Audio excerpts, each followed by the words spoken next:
जो जल्दीबाजी में लिया गया जो कदम है, तब वो हेस्टी एक्शंस हम उठावे ले, किस लिए? To set the things right, to welcome.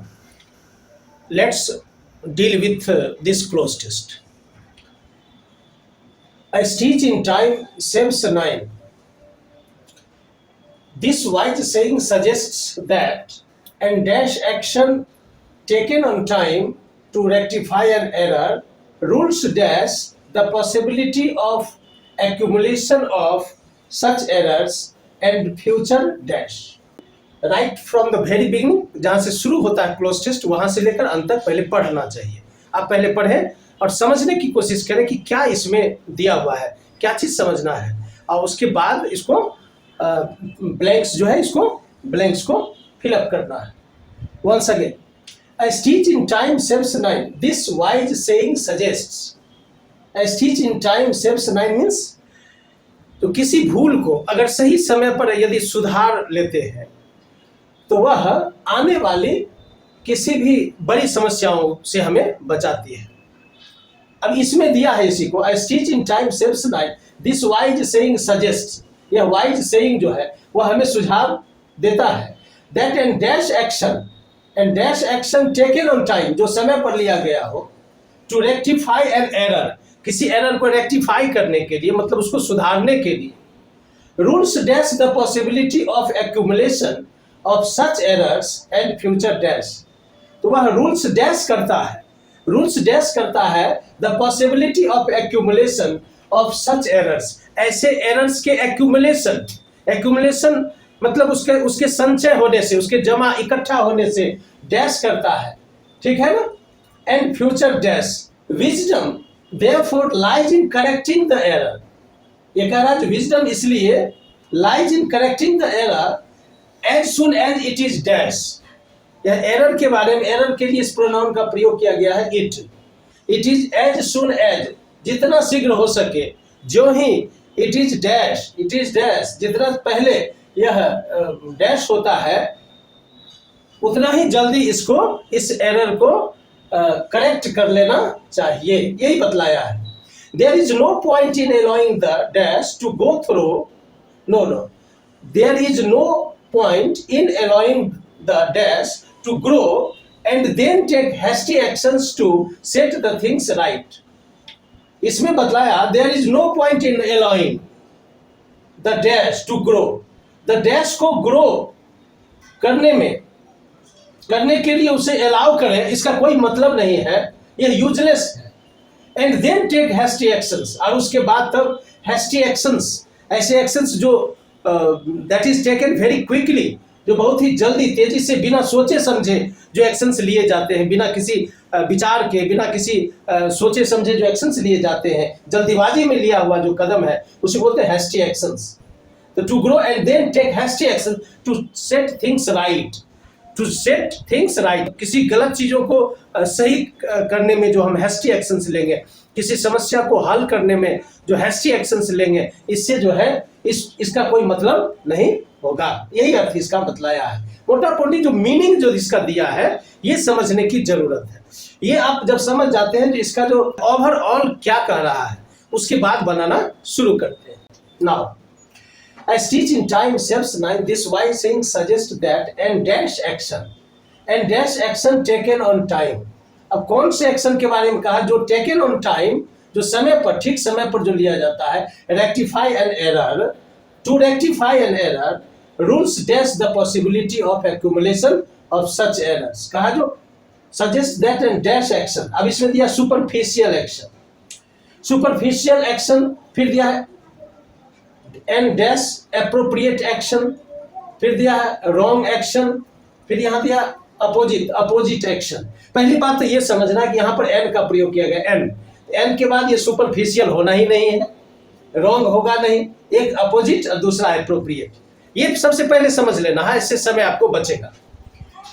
Appropriate और अपोजिट, इसमें क्या होगा? तो इसमें क्या होना चाहिए? Appropriate action, that N appropriate action taken on time, जो एप्रोप्रिएट, जो सही एक्शन है, जो उचित एक्शन है, टेकन ऑन टाइम, जो समय पर लिया जाए, टू रेक्टिफाई एन एरर, इस एरर को रेक्टिफाई करने के लिए, किसी एरर को रेक्टिफाई करते हैं मतलब किसी भूल को सुधारने के लिए, to rectify an error rules dash the possibility, कहा कि किसी जो संभावना है, किसकी संभावना, तो the possibility of accumulation of such errors, ये ऐसे एरर्स जो है इसका जो एक्यूमुलेशन होगा, जो संचय होगा, ये एरर्स जो इकट्ठे होंगे बढ़ते जाएंगे, इसको क्या करता है, रूल्स डैश करता है, इसको रूल्स आउट करता है। रूल आउट करना मीन्स क्या होता है, टू रूल आउट समथिंग का अर्थ होता है किसी होने की संभावना को खारिज करना, किसी चीज के होने की संभावना को खारिज करना, या टू रूल समबडी आउट भी होता है, जो जैसे गेम्स एंड स्पोर्ट्स में आप देखोगे जो किसी प्लेयर का किसी कारण से नहीं खेल पाना, उसके लिए भी हम रूल आउट का प्रयोग करते हैं।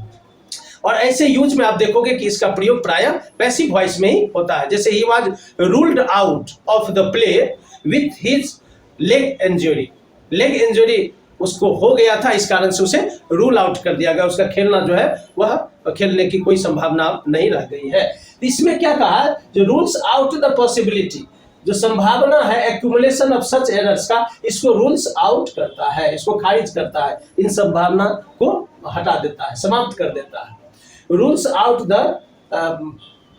Possibility of accumulation of such errors and future dash. अब फिर क्या दिया तीसरे ब्लैंक में यहाँ पर, डैमेजेज, कहा जो rules out the possibility of accumulation of such errors and future damages, future advantages, future facilities, future quality. अब क्वालिटीज फ्यूचर में होने वाले डैश की संभावना को भी रूल आउट करेगा, तो पॉजिटिव चीज को तो रूल आउट करेगा नहीं, तो क्वालिटी को नहीं रूल आउट करेगा, फैसिलिटीज को भी रूल आउट नहीं करेगा, एडवांटेजेस को भी रूल आउट नहीं करेगा, तो फ्यूचर में होने वाले जो कोई डैमेजेज है उस डैमेजेस को क्या करेगा, वह रूल आउट करेगा। इस डैमेज को जो है वह रूल आउट करता है। इसमें क्या हो जाएगा, डैमेजेज हो जाएगा। ये बात समझ में आई होगी। एडवांटेजेस को रूल आउट नहीं करेगा, फैसिलिटीज को नहीं करेगा, क्वालिटीज को रूल आउट नहीं करेगा। ठीक, अब आगे चलते। Wisdom therefore lies in correcting the error as soon as it is dash. कहा बुद्धिमानी इसी में है कि वह एरर जितना शीघ्र डैश हो जाए उतना ही शीघ्र उसको शीघ्रतापूर्वक उसको उसमें सुधार कर लेना चाहिए। ठीक है, बुद्धिमानी इसी में निहित है। किसमें निहित है, करेक्टिंग द एरर, एरर को करेक्ट करने में निहित है। कहा कब, as soon as it is dash, as soon as it is managed, as soon as it is invented, as soon as it is proposed, as soon as it is discovered. ये discovered होगा right answer, कि जैसे ही error का पता चले, पता लगे, ठीक, वैसे ही जो ही एरर का पता चले, इस अर्थ में भी आप देखोगे जो ही एरर का पता चले उसको करेक्ट करने में ही बुद्धिमानी है, यही अर्थ दिया। अब कहा there is no point in allowing the dash to grow. कहा जो there is no point in allowing the dash to grow and then take hasty actions to set things right. इसमें बताया गया कि there is no point in allowing the remedy to grow, parody to grow, melody to grow और melody to grow. अब क्या होगा इसका, तो कहा जो अब there is no point in allowing the dash to grow. Allowing क्या, अलाउइंग कोई रिमेडी मतलब उपचार को ग्रो करने का, उपचार, रिमेडी में उपचार या किसी समस्या का समाधान या इलाज या उपाय, ये सभी रिमेडी के अर्थ होते हैं। तो रिमेडी जो है, there is no point in allowing the remedy, तो रिमेडी को अलाउ करने, ग्रो करने में का कोई अर्थ नहीं है। तो कहा जो पैरोडी, तो पैरोडी क्या होता है, पैरोडी मतलब हुआ जो कोई आप जब किसी के भाषण की शैली को या किसी के लेखन की शैली को अब हास्यजनक तरीके से इन अ फनी वे आप जब उसका नकल करते हैं तो उसको कहते हैं, उस पीस ऑफ राइटिंग को पैरोडी कहते हैं। ये इसका कोई मीनिंग नहीं है यहाँ पर। अब क्या है, तब है जो मेलोडी। मेलोडी मीन्स क्या, मेलोडी मीन्स ट्यून होता है, जो किसी म्यूजिक का जो मेन जो ट्यून है उसी को धुन जिसको कहते हैं उसको मेलोडी कहते हैं।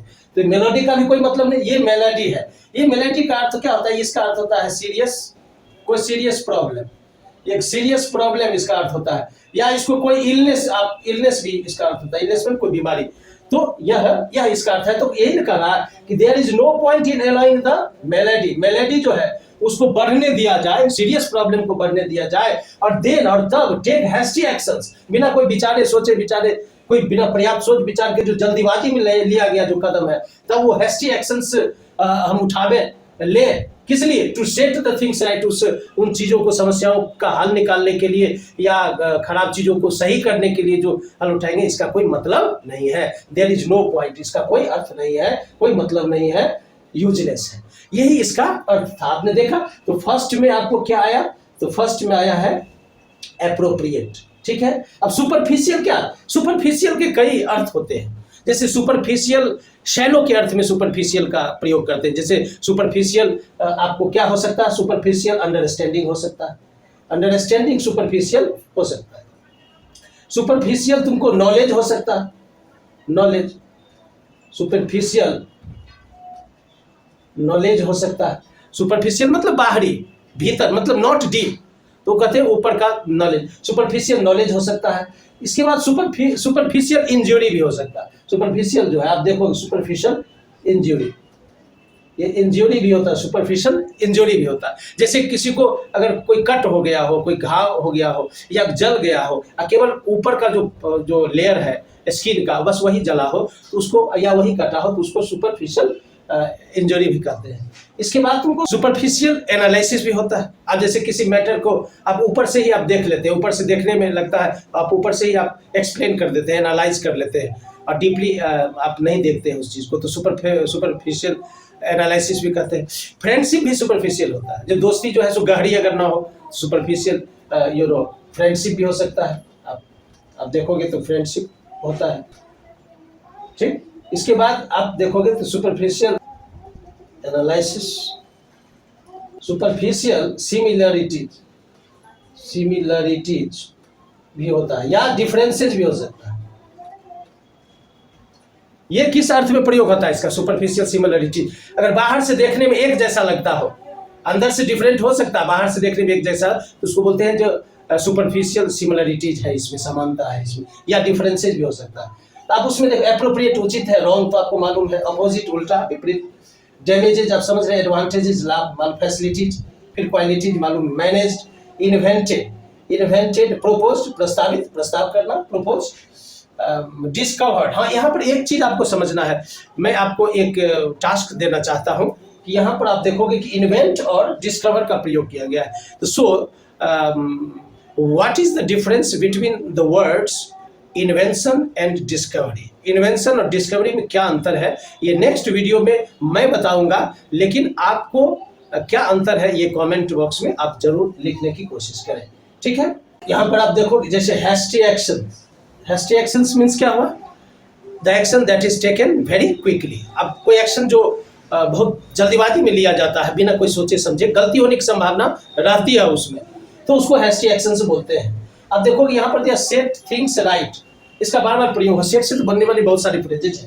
अब सेट थिंग्स राइट आप देखोगे, इसका क्या अर्थ होता है? इसका अर्थ होता है जो किसी भी कोई खराब चीजों को फिर से ठीक कर देना, इस अर्थ में इसका प्रयोग करते हैं, सेट द थिंग्स राइट। या नहीं तो किसी समस्या का हल कर देना, समस्या का समाधान कर देना, उसको भी बोलते हैं सेट द थिंग्स राइट। अब आगे यहाँ पर आप देखोगे तो इसमें और आपको there is no point in doing something, इसका अर्थ ये हुआ जो किसी चीज को करने का कोई मतलब नहीं है, यूजलेस है, मतलब उसका वर्थलेस है। इस अर्थ में देयर इज नो पॉइंट का भी प्रयोग करते हैं। अब यहाँ पर आप देखो देयरफॉर लाइज का मतलब विजडम लाइज, ये विजडम जो है इसमें निहित है, ठीक है ना, ये करेक्टिंग द एरर इसमें दिया। जैसे आप इसमें आओगे तब एक्यूमुलेशन मींस क्या हो गया? एक्यूमुलेशन मींस क्या हो जाएगा? संचय। क्या हो गया? संचय, है ना, संचय करना या इकट्ठा करना, इस अर्थ में भी इसका प्रयोग करते हैं। जो मैं रेक्टिफाई मींस क्या हुआ? रेक्टिफाई मींस किसी भूल को, त्रुटि को सुधार करना, वो रेक्टिफाई करना होता है। अब इसके बाद यहाँ पर देखोगे कि यहाँ पर क्या, रूल्स आउट, मैंने जैसे बताया rules out, to state that something is not possible, ये रूल्स आउट का ये यहाँ पर ये अर्थ हो जाएगा। रूल्स आउट समबडी भी होता है, स्पेशली प्लेयर के लिए, जो अब मैंने बतलाया कि किसी खिलाड़ी को आप जब किसी कारण से वो एक्सक्लूड कर दिया जाता है, जब वो शामिल नहीं किया जाता है, तो उसको भी रूल आउट कहते हैं। अब आगे रूल से बनने वाले और भी कुछ फ्रेजेज है, जैसे रूल ऑफ भी होता है। आप रूल ऑफ, किसी पीसेज ऑफ राइटिंग में आप देखोगे किसी पार्ट को, किसी पैसेज को आप जब दूसरे से अलग करते हैं, bye drawing a line underneath the passage, उसके नीचे लाइन को ड्रॉ करके आप अलग करते हैं, तो उसको भी कहते हैं रूल ऑफ करना। रूल ओवर भी होता है। रूल ओवर का क्या अर्थ होता है? रूल ओवर भी आप देखोगे तो रूल ओवर भी होता है। रूल ओवर मतलब किसी बड़े किसी व्यक्ति पर या मान लो किसी कंट्री पर कब्जा करना, उसको अपने कंट्रोल में लाना, उसको भी रूल ओवर कहते हैं। To control a country, to control a group of people, इसको भी रूल ओवर कहते हैं। रूल ऑन भी होता है, जैसे कोई ऑफिशियली कोई डिसीजन अगर दिया जाता हो तो उसको भी रूल ऑन के अर्थ में प्रयोग करते हैं। यहाँ पर जैसे दिया रूल फॉर, तो रूल फॉर कोई फ्रेजल वर्ब नहीं है, रूल इन भी नहीं है, रूल एट भी नहीं है, ये नहीं है। रूल ऑफ बतलाया, रूल ऑन, रूल ओवर ये होता है। रूल आउट तो होता ही है, और ये फेमस आप फ्रेजल वर्ब है, आप इसको याद रखना है। तो मुख्य रूप से आपको यही याद करना है। तो क्या जैसे यहीं पर रूल्स दिया, तो यहीं पर जैसे आपने देखा रूल आउट तो इसका होगा ही, अब रूल ओवर भी होता है जो आपको मैंने बतलाया है। तो रूल जो है आपको ऑन का भी प्रयोग करते हैं, रूल ऑफ का भी आप प्रयोग करते हैं, ठीक है। तो इस प्रकार से इसका प्रयोग, इसका क्या अर्थ होगा ये मैंने आपको समझा दिया है, ठीक है। यहाँ देखो जैसे रिमेडी है, तो रिमेडी का क्या अर्थ हो गया? रिमेडी का अर्थ हो जाएगा सॉल्यूशन। देखें सॉल्यूशन है ना, ये रिमेडी का मतलब इसको क्या कहेंगे? उपाय, उपाय कर सकते हैं इसको, है ना, इलाज कर सकते हैं, इलाज, या रिड्रेस भी कर सकते हैं। रिड्रेस, रिड्रेस भी होता है रिमेडी। जैसे पैरोडी है, पैरोडी मीन्स क्या? पैरोडी का अर्थ हुआ, आप देखोगे तो to copy the style of somebody something in a funny way,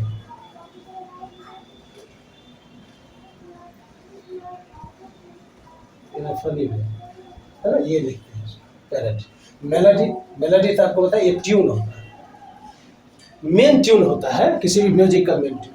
melody तो लगा सीरियस प्रॉब्लम या इन्वेंटेड, इन्वेंटेड मीन्स आविष्कार हुआ या आविष्कार किया, आविष्कार किया या आविष्कार हुआ। डिस्कवर्ड, यहाँ पर दिया है डिस्कवर्ड और इन्वेंटेड, ये दो वर्ड्स। आपको मैं एक टास्क देना चाहूँगा कि आपको कमेंट बॉक्स में लिखना है जो what is the difference between the words invention and discovery. Invention और डिस्कवरी में क्या अंतर है, ये कमेंट बॉक्स में जरूर लिखें। इन द नेक्स्ट वीडियो, अगले वीडियो में मैं इसका अर्थ बतलाऊंगा दोनों का, इन्वेंशन का और डिस्कवरी का क्या अर्थ है और दोनों में क्या डिफरेंस है, ये मैं बताऊंगा next video. Thank you very much.